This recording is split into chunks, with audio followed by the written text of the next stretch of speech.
అవనిగడ్డ మాజీ MLA Simhadri Ramesh బాబుపై TDP రాష్ట్ర కార్యదర్శి కనపర్తి శ్రీనివాసరావు విమర్శలు గుప్పించారు. కృష్ణా జిల్లా అవనిగడ్డ టీడీపీ కార్యాలయం వేదికగా ఘాటు వ్యాఖ్యలు చేశారు. సీఎం చంద్రబాబుపై ఇష్టానుసారంగా మాట్లాడితే సహించేది లేదన్నారు. మతాలు కులాలను రెచ్చగొట్టే వ్యాఖ్యలు చేయడం వైసీపీ నాయకులు మానుకోవాలని కనపర్తి శ్రీనివాసరావు అన్నారు. తిరుపతి కల్తీ లడ్డు వ్యవహారంలో జగన్మోహన్ రెడ్డి గారు ముఖ్యమంత్రిగా ఉన్నప్పుడు జగన్మోహన్ రెడ్డి గారి బంధువులు బాబాయి సుబ్బారెడ్డి, మరో దగ్గర బంధువు కరుణాకర్ రెడ్డి చైర్మన్లుగా ఉన్నప్పుడు మరో దొంగ ధర్మారెడ్డి, వైఎస్ ఫ్యామిలీ ఎప్పుడు అధికారంలోకి వచ్చినా దొంగలు వచ్చేస్తారు. అసలు అక్కడ నెయ్యి లేదు, ఆవులు లేవు, అసలు ఎటువంటి పరిశ్రమ లేకుండా రసాయనాలతో నెయ్యి తయారు చేశారు. ఇది సుస్పష్టం.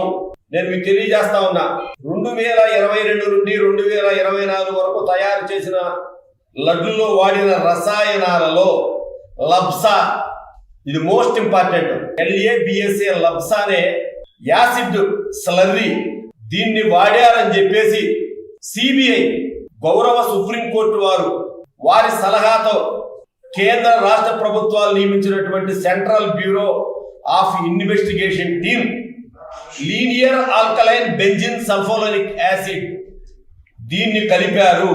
హార్పిక్ ఎక్కడ వాడతారో చెప్పాలన్న బాధగా ఉంది నాకు. అది అలాంటి హార్పిక్ రసాయనం వాడి మీరు 20 కోట్ల లడ్డులు తయారు చేసి ప్రపంచంలో ఉన్న వెంకటేశ్వర స్వామి భక్తులందరికీ కూడా పంచారు. ఇదేదో జగన్మోహన్ రెడ్డి, చంద్రబాబు నాయుడు గారు, సింహాద్రి రమేష్ బాబు గారు చెబితే చెరిగిపోయేదిగా తీసేసే పేజీ కాదు.